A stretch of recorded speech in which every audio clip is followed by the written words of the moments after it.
Hello, everyone. Welcome to UGA Sports Rumors versus Facts. I am Blaine Gilmer here with Jed May and Trent Smallwood. The show is presented by Julie's Bookkeeping, and we'll get to them later. You can see their stuff scrolling across the bottom. If you're on YouTube, you can go to godogs.juliethebookkeeper.com to get a 30-minute free consultation with those guys, and we'll talk about all them later. But we got some guests, guys, as we always do here in UGA Sports Rumors versus Facts. You never know what's going to happen. One of these guys we announced earlier, but a little bit of a surprise. We have not only Joseph Jonah-Ajonye, but we also have Justin Williams here with us, two teammates that are both taking an official visit to Georgia later in the month. Guys, how are you doing? Doing good. Great. Absolutely. So we have been covering you guys for a while. It's getting serious, obviously, because you selected Georgia for an OV. Y'all both came for the scavenger hunt weekend and stuff like that. I just wanted to start off and let each of you kind of talk about how your momentum got going with Georgia, because quite honestly, Georgia probably came in a little bit later in the process for each of you than maybe some other schools, but it seems like they've picked up a lot of momentum in a short amount of time. Can both of you talk about your experience with the Georgia staff? Yeah. Me and Trey Scott, we've been talking for a while. We've been talking since February. But as you know, he didn't offer me till later because I was a bit smaller back then.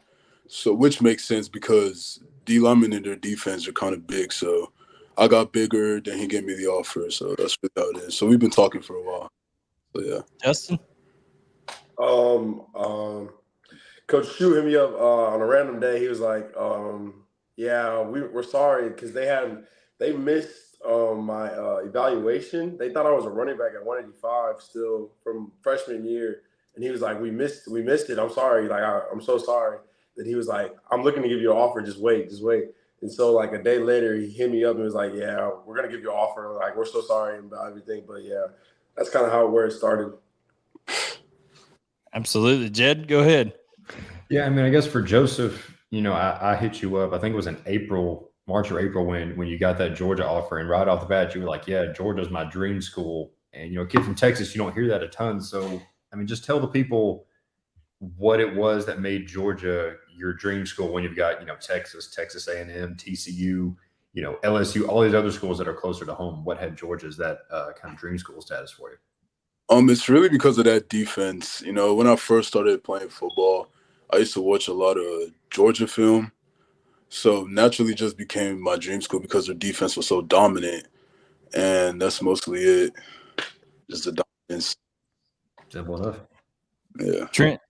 Trent, I know that you got a question for Joseph, then we'll get back to Justin here in just a second. Yeah, I mean, official visit coming up, and it's kind of you say dream school because of the dominant defense. You were here for the scavenger hunt. What are you looking for at the school in particular? I know you've kind of had the chance to talk to Trey Scott. You've had a chance to see campus. What are you looking for on this official visit?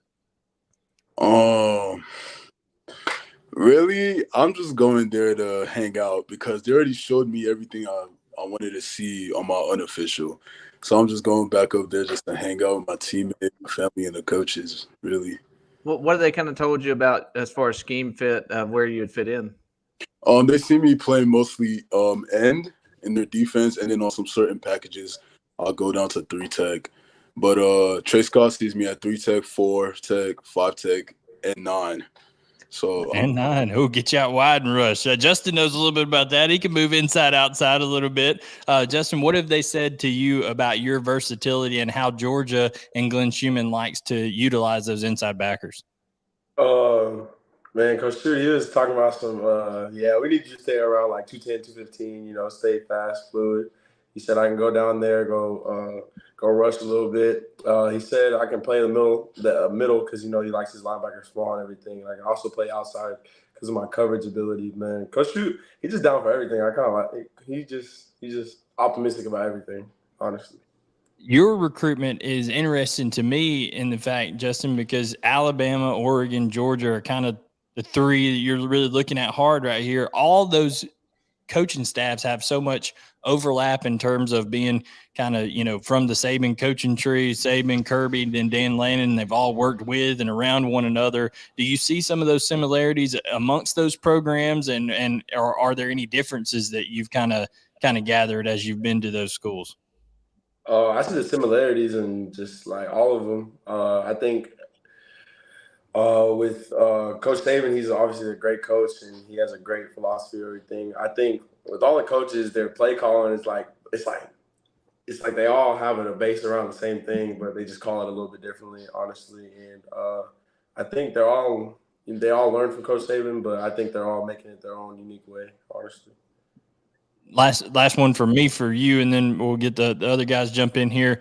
But, you mentioned specifically to me that you like being in the middle there. You like kind of relaying information from the front end to the back end of the defense and kind of controlling things in the middle. Is that something that, when you look at guys like whether it's Jamon Dumas-Johnson at Georgia or Nakobe Dean or Roquan Smith, these guys have been there. How much does that tradition and seeing what those guys have done at the middle linebacker, what does that do for your recruitment going forward?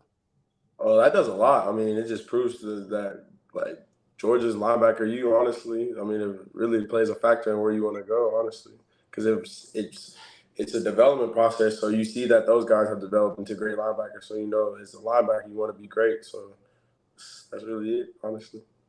Jed, what do you got? Yeah, I mean, I guess for both guys, whether it's current Georgia commits, whether it's other guys Georgia's going after, who are some of the recruits that you really, built some bonds with? Obviously, Dylan Raiola is a guy that recruits a lot of people. Who among the Georgia commits, I guess specifically, who do y'all, talk to a lot about Georgia? I mostly talk to Dylan. Me and Dylan talk every single day. And I just recently started talking to Chauncey. Yeah. So that was interesting. A flip there from Florida to Georgia. What was your guys' reaction when you saw that this weekend? Or do you keep up with other guys like that? That was crazy. I ain't gonna lie. He committed right on the spot. I was like, oh. It was crazy. I asked him about it. He just said that it really just felt like home because he wants to get developed at a high level and make it to the NFL, which is the goal. So the natural choice was Georgia. Yeah. No doubt. Now, Trent, I'll get yours in 1 second. I lied. I said I only had one more for Justin on that, but I did want to ask, for both of you guys, when it comes down to, okay, the process, we know we got OV, and Justin, we're going to ask you more about that in just a minute. But when it comes time to make a decision and stuff like that, has this been something you guys have kind of thought out? I've never really asked prospect this have you thought for like months on how you want to make a decision or something like that? Or is it something as it gets closer, how you're going to announce it or how you're going to do it? Is that something that just kind of comes when it gets closer to time? For me, it's the second option. I just recently started thinking about how I wanted to commit, like I want to do something big and flashy, but at the same time, I don't want to, I just want to be like, oh yeah, I'm going here, like. Yeah. So see, the calendar's changed a lot. It used to be a lot of guys would do it on the actual signing day. We had people pulling out like live animals out of boxes, bulldogs, throwing the hats, all that kind of stuff. Justin, have you ever thought about anything of how you want to go about doing something, whichever school you pick? Yeah, I really just thought about like I'm not really a flashy guy, but I thought about like bringing the animals out, doing all that type of stuff. It's coming as it gets closer. I'm really thinking about that type of thing. So y'all just stay tuned for that. Grant, what you got for him? Yeah, Justin, with your official visits coming up, I think Oregon and then Georgia. You talked about the similarities in the coaching staff that you kind of feel like you could get developed by, Georgia, Alabama, or Oregon in particular. What's the main factors you're looking for when you go to these official visits? The main factor I'm looking for just how they coach. At the end of the day, I want to coach. Somebody's going to coach me hard, but at the same time, they're going to love me at the end of the day. I'm looking for that. I'm looking for some place I can call family, and then some place I can develop my religious faith more and develop that as well. You mentioned a lot of similarities. I can't imagine there's too many similarities, except maybe, I don't know how Landon's running his practices out there at Oregon, but Kirby on the microphone, I've heard at practices, is something that kind of blows guys' minds when they go in there and they hear Kirby calling guys out. Even I've heard calling recruits that are standing on the sideline out if they get on their phone and all that kind of stuff. So just tell us what that experience is like, is seeing them practice and all that kind of stuff. If you've been there, I think y'all both went for spring ball. What is that experience kind of like? I ain't been there yet, but I've seen the YouTube videos. So trust me, I know I'm ready. I'm prepared for all So that. you didn't make it out for a spring practice. I know that you didn't either till you got till April. So y'all hadn't experienced that yet up close, but you've seen. Joseph, you even retweeted a little video there for a little while, Yeah. little fire and brimstone. Took that down pretty quick though. Yeah, I saw the video, and then because that's the type of coach I want to be coached by, the type of coach that hold me accountable, takes practice very seriously like a game, like my current head coach does. Yeah. But I posted it, and then my mom called me a couple minutes later. She was like, "Take it down." I was like, "All right." So I took it down. Yeah. But I like. Oh yeah. It's definitely a different kind of feel. I can't imagine that it's that way at many places. Jed, you got another question for him about how they're going about this together. Yeah, I mean, what is it like? I mean, y'all are going on visits together. I mean, being teammates on the field, obviously, but through this recruiting process, I mean, how do y'all, connect with each other? How often do y'all compare notes about schools? Just what is this like going through this recruiting process as teammates? For me, Joseph texts me every day. Don't let him fool you. He texts me every day about what school he wants to go to, and we always compare in schools. I think all of us, we just want to be. We want to have the best chemistry as possible. So we have the ability to go to the same school. We would love that. So we always talking about it, but you'll see what happens. Yeah.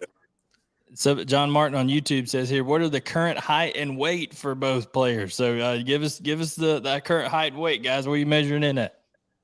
I'm 6'5", around, I'm gonna say 270, 272. I'm 6'2" and a half. I'm around 215. I got you. So if I had to ask a quick question, in terms of stuff that you guys do, just rapid fire off the field, I want y'all just to answer who you think is better at something. Okay, if we're going to compare the two of you as teammates, so we'll see if y'all's answers are the same here. Who's better at Madden? Me. Justin.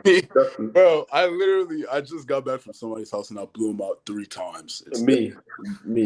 Sorry. So we have to find this out. Y'all could stream this on OV. I'm IG live it. As soon as we touch down in Georgia, I'm on IG live it and see who wins. There we go. Instagram live. Follow these guys to make sure that you see who wins the Madden game. Okay, if you had to say who's the funniest of the two? Who keeps people cracked up laughing? Me. How is that you? Me. Bro, in the locker, I'm always making people laugh. Joseph is like a dark humor type of person. Like, I'm the funny guy. No. Yeah. It's definitely. Who's got the drip? Who's got the best style? Me. 1,000%. 1,000. Me. So you're agreeing. You're agreeing the linebacker over the DL right here, Joseph. I just put anything on, really. It's hard to find stuff that fits a guy that big, right? You just gotta wear what you can find now. Yeah. Absolutely. So June 23rd through 25th, we've talked to you guys about, what you want to see and stuff like that, but just take us, if you can, go ahead and think into that moment where at the end of that visit, Kirby Smart brings you into his office and he kind of, has that end of the visit meeting with you. How do you imagine that's going to go? Have you talked to other guys that have been through the process to kind of see, hey, what's Kirby going to say when he brings us into this meeting here? For me, I've imagined it just been like, he's a funny person, but at the end of the day, he when he's serious. So I imagine him like start laughing, and then he turns off, and then he's like, oh, we're gonna talk about you committing right now, like that type of thing. But that's kind of how I imagined it, honestly. Yeah, same thing. I love Kirby. He's a funny guy. Yeah, he's very funny. Who's the funniest on Georgia's staff? If you had to say with those guys, you've been around Georgia's staff. Is there anybody that sticks out that it could be a staff person, it can be a coach, anybody who kind of gets everything going over there in Athens? I'm gonna say three people. I'm gonna say Logan. Yeah, Logan is funny. I ain't gonna lie. Logan is funny in the real time. Logan, Kirby, and either Schumann or Scott. Yeah. Okay, so y'all both got two that are gonna keep it light, keep it fun, all that kind of stuff. Well, gentlemen, we appreciate you guys coming in. We know that you have a lot going on here. I hope that both of you enjoyed the visits that you got coming up, and we'd love to catch back up with you later in the process and kind of see how everything's going. Yes, sir. See you later. Oh, he's got a band, got a sweatshirt. We got all kinds of gear over here. So appreciate you guys hopping in. We'll catch you later. All right, thank you. There you go. From Conroe, Texas, Oak Ridge teammates right there. We've got Joseph, Jonah-Ajone. Appreciate you, Joseph. See you, man.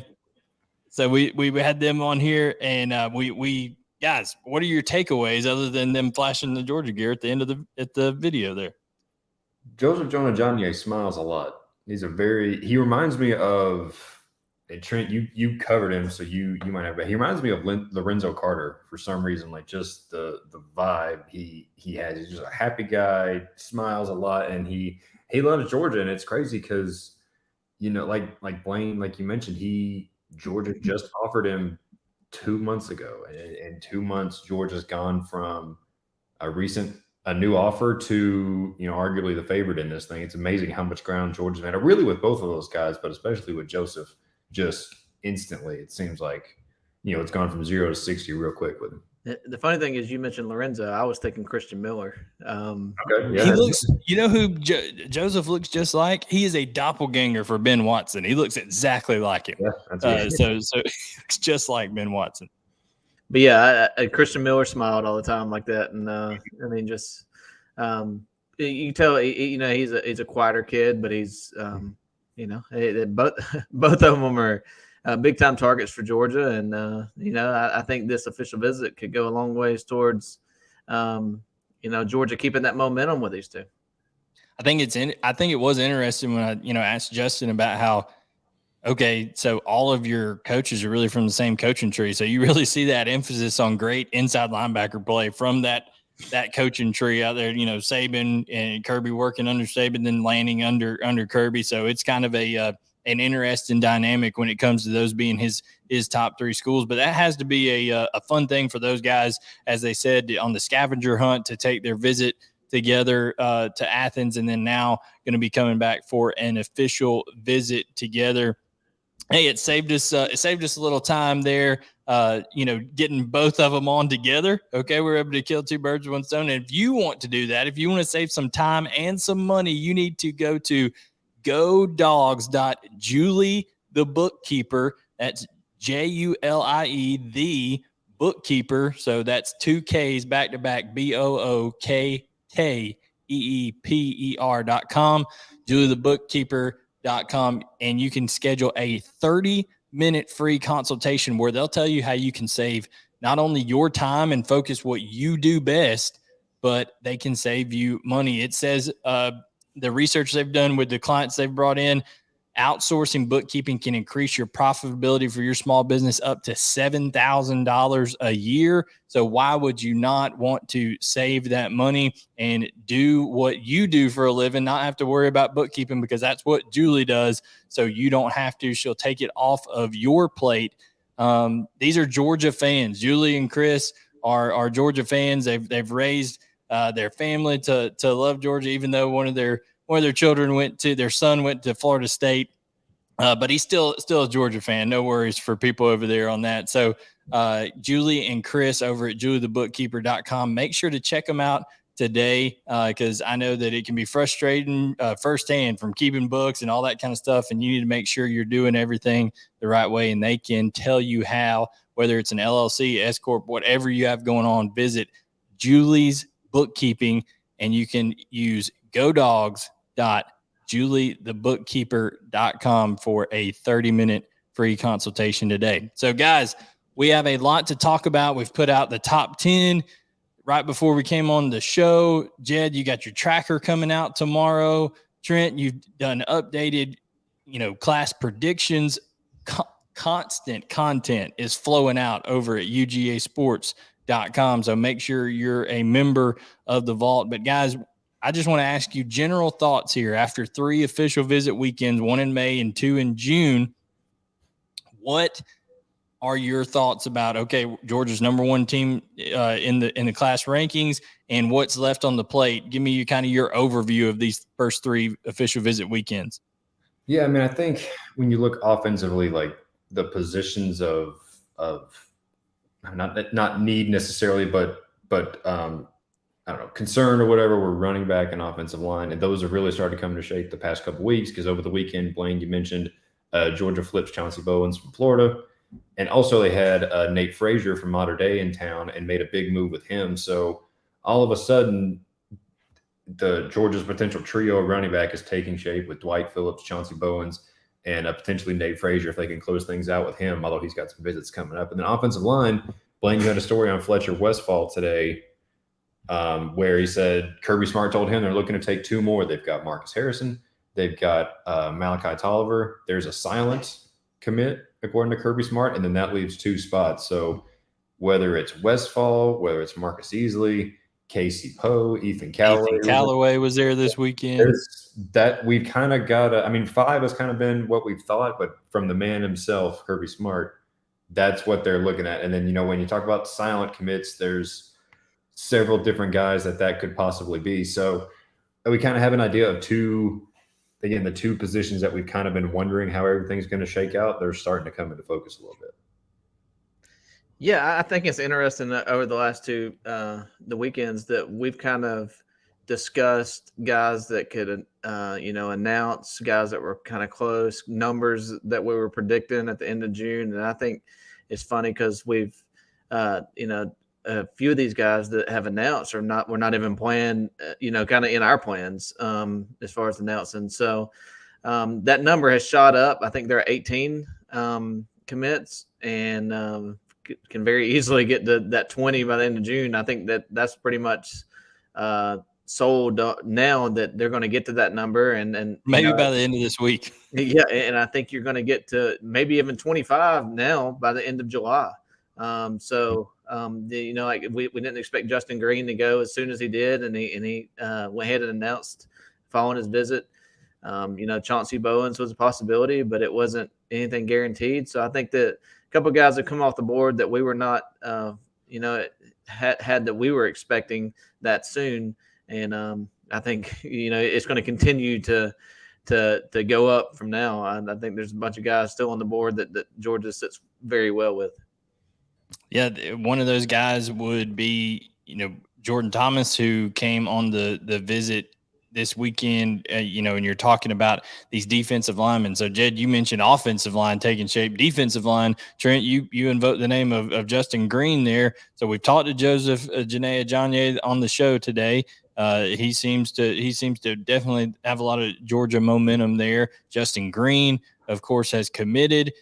Jordan Thomas is a guy that, from the New Jersey area, and that hire that Georgia made with Fran Brown coming on board continues to pay dividends for them. For guys in the Northeast, you're talking about even Marcus Harrison. Fran Brown was able to help out with getting him down for a visit. So making that initial connection up there, you got to give Fran Brown a lot of credit for a lot of those guys up in the New York, New Jersey area up there. And, by all accounts, everything that we've heard from the visit with Thomas is that it went really well. And right now that they don't really have a 3 technique, in the class yet. They've got a guy in Justin Green who can be a 5.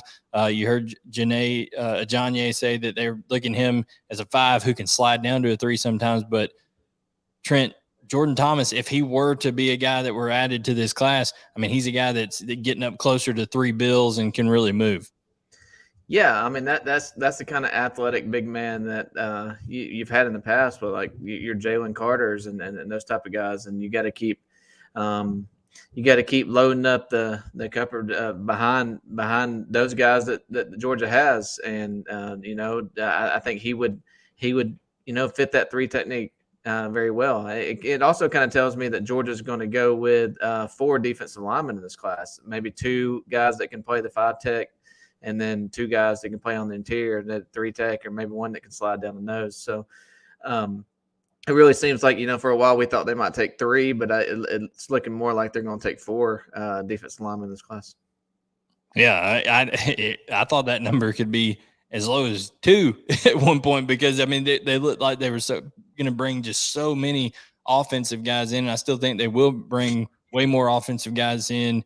Georgia will than it has in the past. I think 13 was the most offensive guys Georgia's taken in a little while, and I think they're going to definitely blow past that number this year.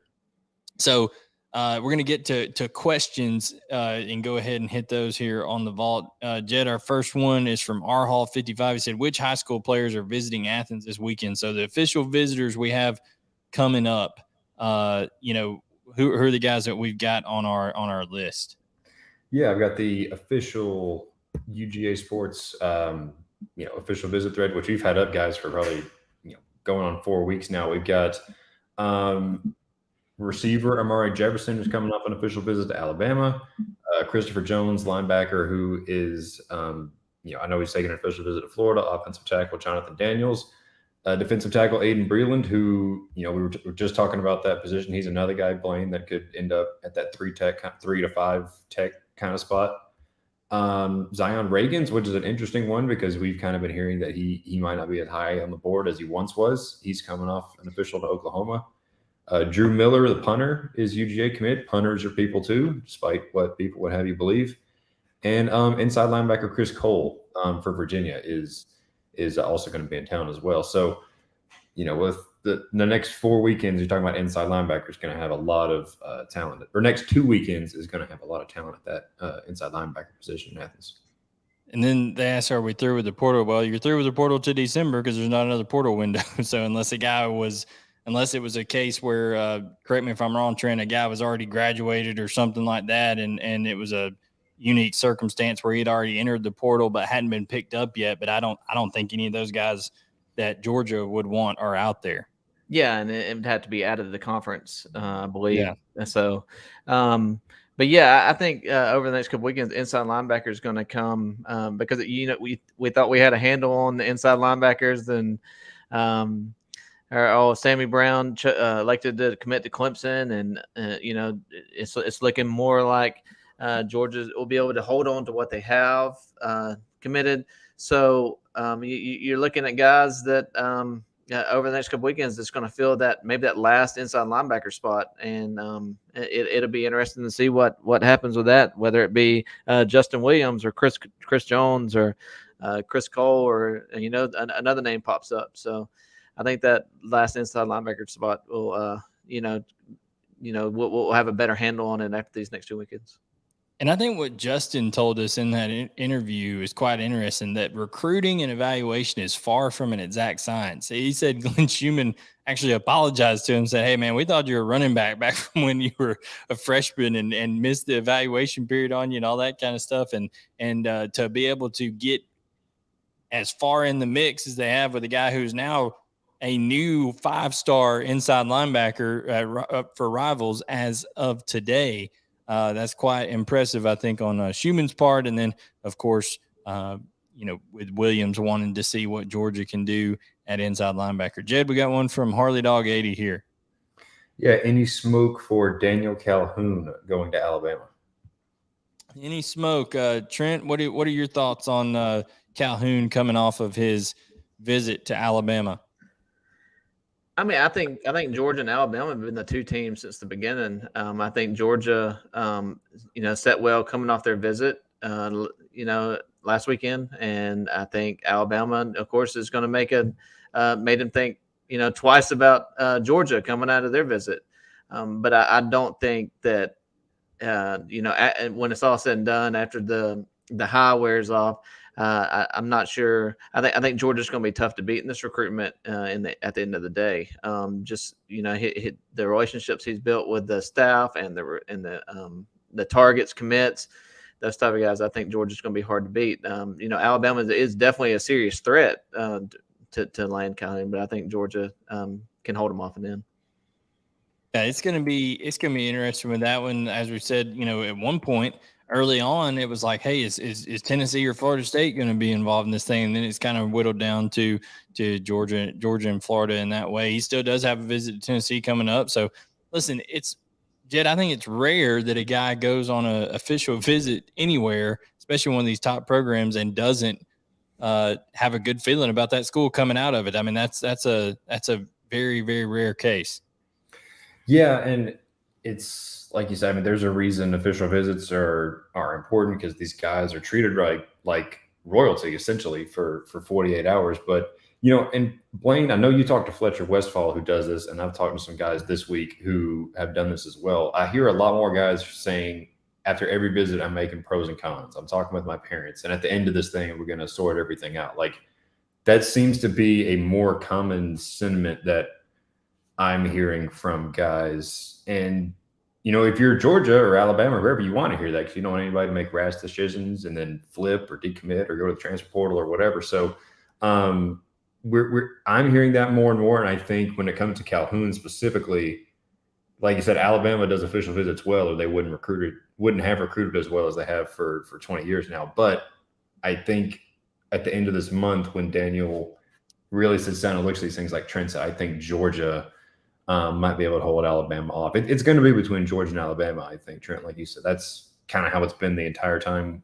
with Daniel Calhoun. But I think you want to know what I think is funny is a couple of years ago, there's no way Alabama would have been preaching to offensive line commits that early playing time could be a big possibility. And you know how Kirby Smart has gone on to say, if that's one of your most important things, then you need to take a step back.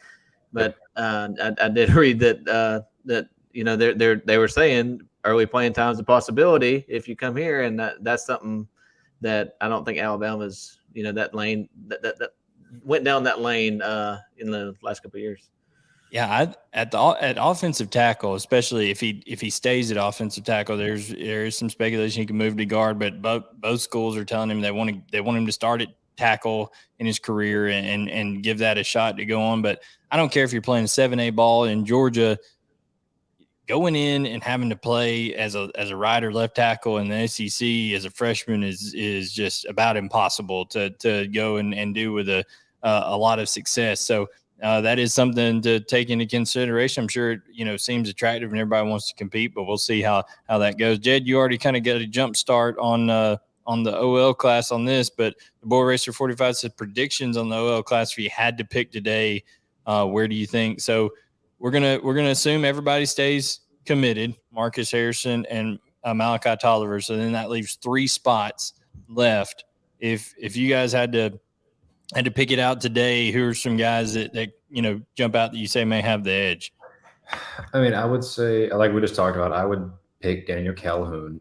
I just have a feeling about Fletcher Westphal, man. He's been prioritized by Georgia for a long time. And Blaine, you mentioned it in your story. His relationship with Stacey Searles goes way back to the North Carolina days. And as soon as Stacey Searles got the Georgia job, Fletcher had a visit set up like within 24 hours. So that I think Fletcher Westphal could be one. But I mean, there's just there's Marcus Easley. There's Ethan Callaway. Ethan Callaway.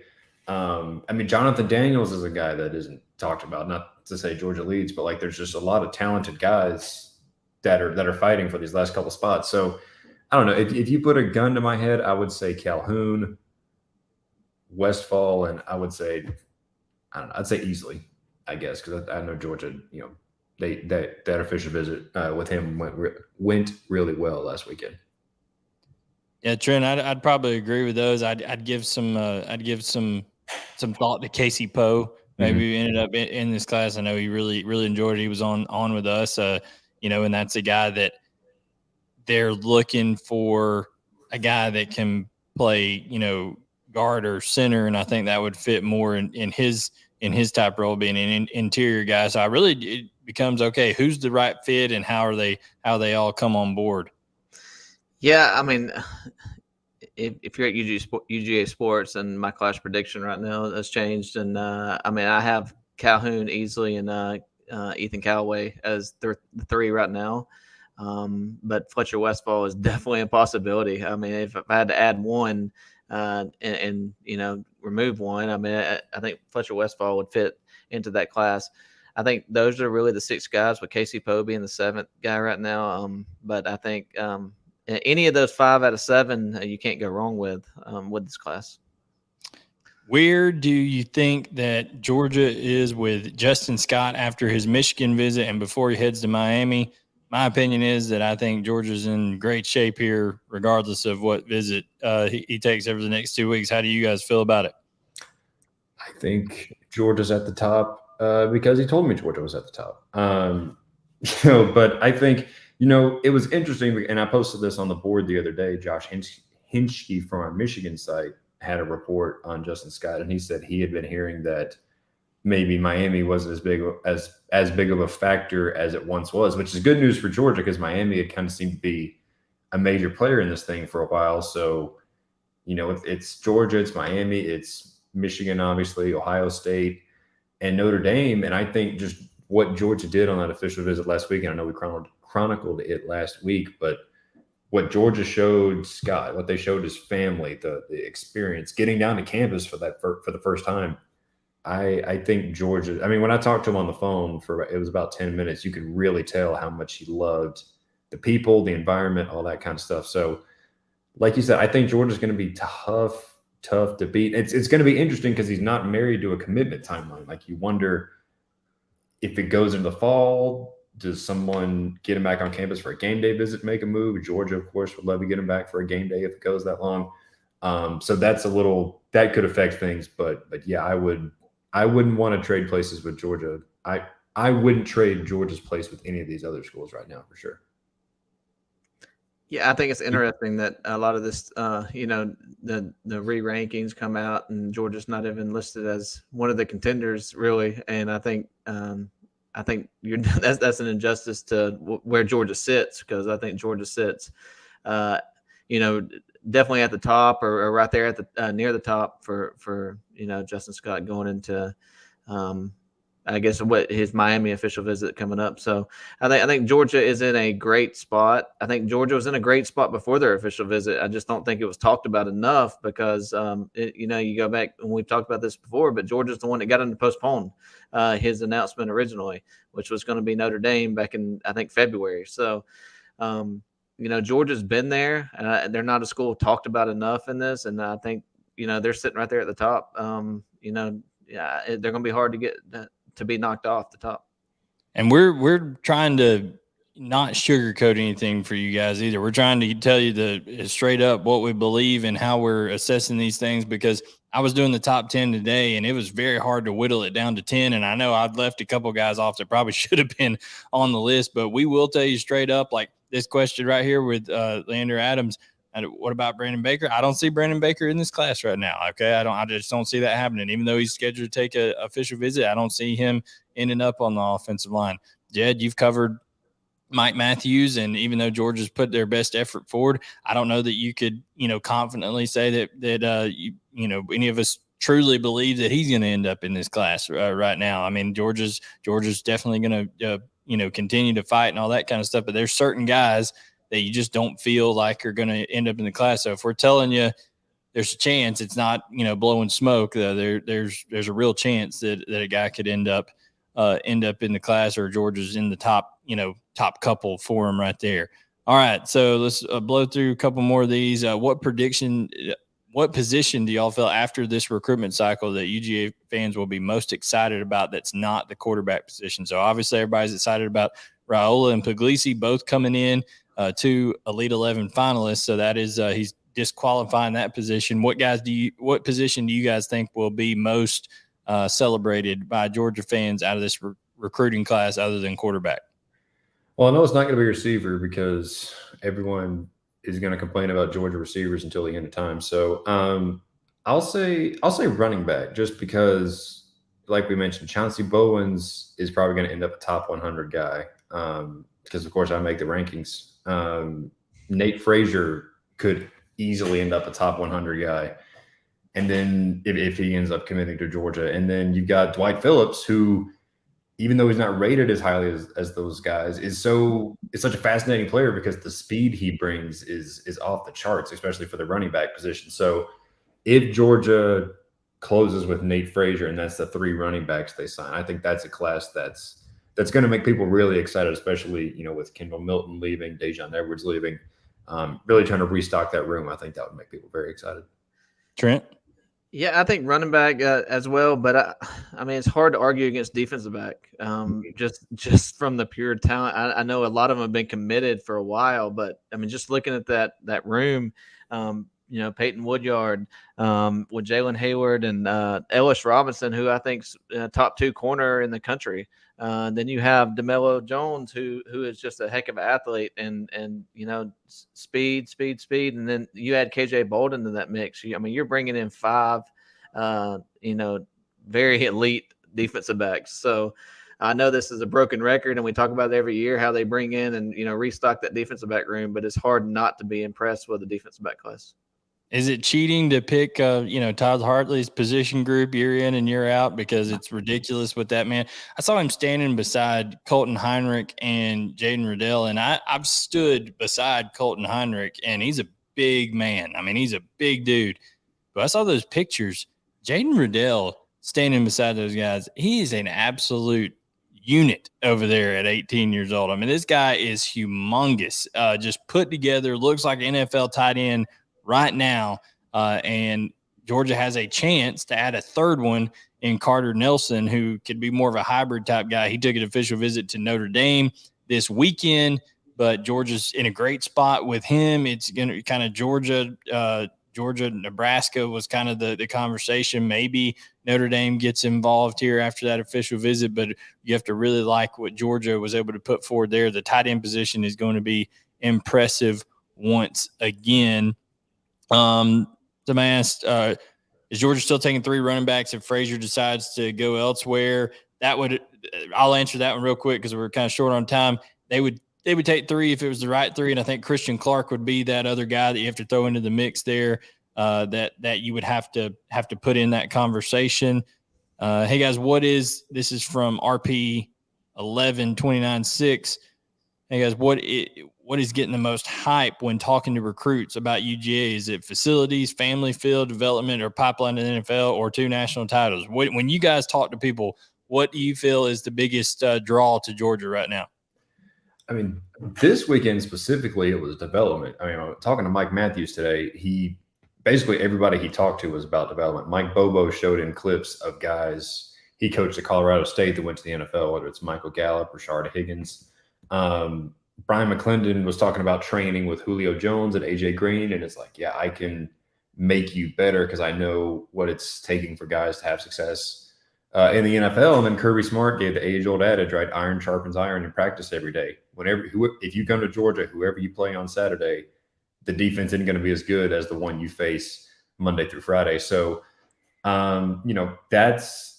that's probably what Georgia does. And I mentioned this in our war room last week, Blaine. You see pictures from guys on other visits, and there's Lamborghinis and there's planes and all this other kind of stuff. You don't see a lot of those at Georgia, and a lot of the pitch sounds like you can buy your own Lamborghini when you come to Georgia for 3 years and go to the NFL. And in the recruiting lounge, at least one game last year, they had a ticker that had, I don't know if it was first round contract earnings or something, some sort of financial thing with all the draft picks. That seems to really be what Kirby Smart is building a lot of these recruiting pitches on now that track record of NFL success is built up through 7 years in Athens.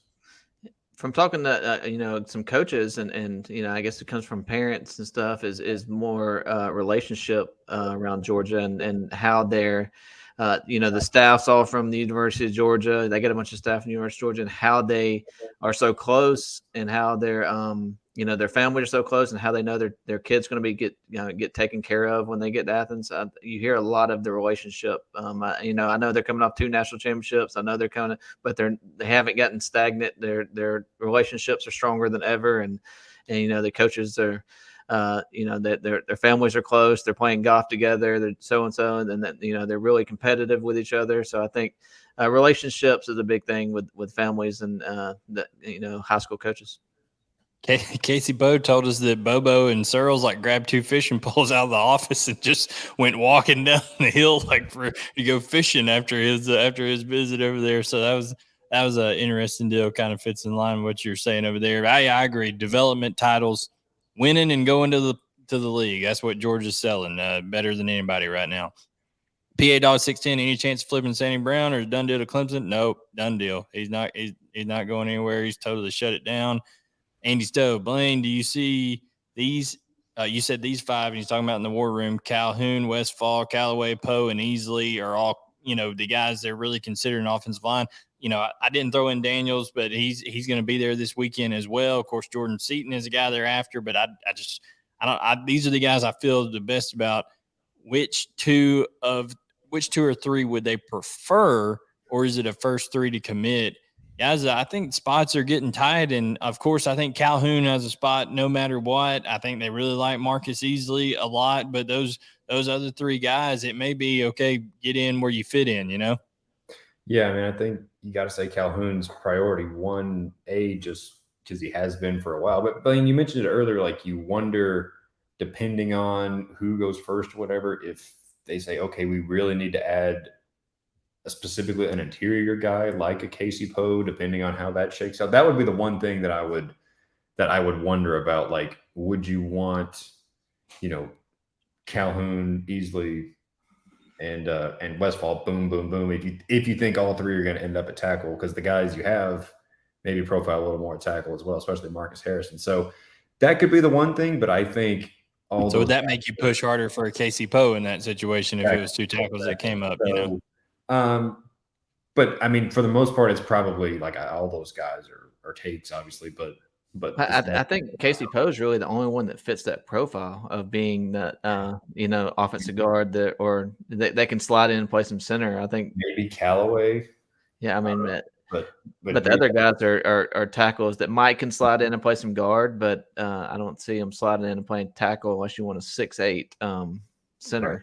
So yeah, man, that's a lot to get down there at center for sure, and try to keep a nose guard from getting underneath your pads over there. That'd be interesting. Suspense 12. Do you expect any to go public this weekend? How are you thinking? I think 2. I think you're probably going to see two guys pop this week for Georgia. I can't tell you that. Our Hall 55 tried that off the bat on the thing. It's like, nice try, buddy. That one ain't coming out. You know my policy. Keep it shut over here. All right. Does the 4 high schools in 4 years, for Dylan Raiola, does that cause any concern for development and things like that? Listen, typically people that's a deal, but this isn't a deal where Dylan's been the one, driving the change and stuff like that. He literally moved with his family to get a couple of these spots, and then some insinuating circumstances in Arizona right now that they're trying to figure out that situation. But Trent, I think the only reason you would say this is not a red flag is because his dad played 14 years in the league, and he literally eats, breathes, and sleeps football, training all the time. So I don't feel like it's a deal where it's a prima donna deal. I think it's just, things happen in life. Yeah, I mean, there's been certain prospects that have come through that have transferred a bunch of times, and it's raised a red flag. But I don't see that with Dylan. That there's been certain situations where he's had to move, but I don't see it being a red flag. I mean, he's hanging his dad, not only his dad, but he's got the best trainers in the world, and he's his dad's friends with Matthew Stafford. I'm sure he's tossed the ball with him some. So I don't see that hampering his his ability as a quarterback. Jed, tell the people what we got coming up this week with our coverage and why they need to be members of the UGA Sports Vault. Yeah, like you mentioned, we've got the Tuesday tracker coming. We've got more recruit reactions from this past weekend's official visit, previewing this weekend's official visit. We'll have stuff from 7-on-7 stuff as that really starts heating up in the summer. Official visit previews. It's everything, man. It's the message board posts, it's the war rooms, it's the articles, it's everything and every every piece of content and post and everything is why you should be a member of the Vault. So if you're not And already, you're missing out.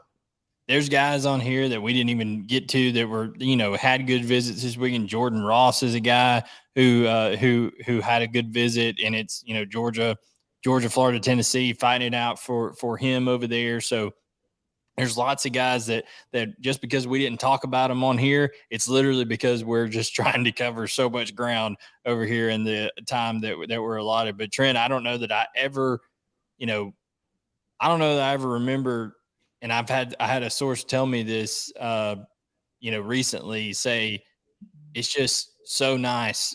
And that from the Georgia perspective, this was Georgia source. They said it's just so nice to be able to say, hey, we literally, this is talking from their point of view, Georgia literally has every opportunity with any player in the country. There's no guy that you can't go out and touch and at least have a conversation with about Georgia, where that wasn't the case necessarily a few years ago. So if that's the case for them, imagine us trying to read the tea leaves and figure out who all we need to cover and who all we need to talk about.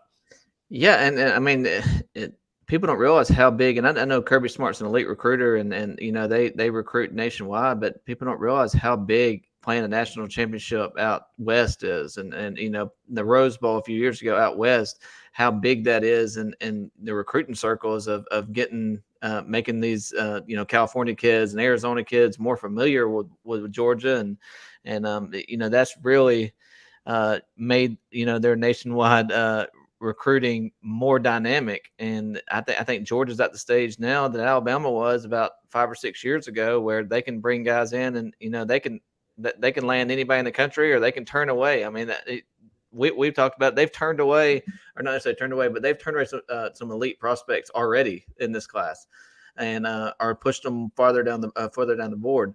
So Georgia's sitting in a prime position to carry on this run they're on for years to come, just because they have the recruiting staff they have, the winning they're doing on the field, and just their idea. I mean, their plan as far as recruiting. I think they have a plan in place, and they're executing it flawlessly.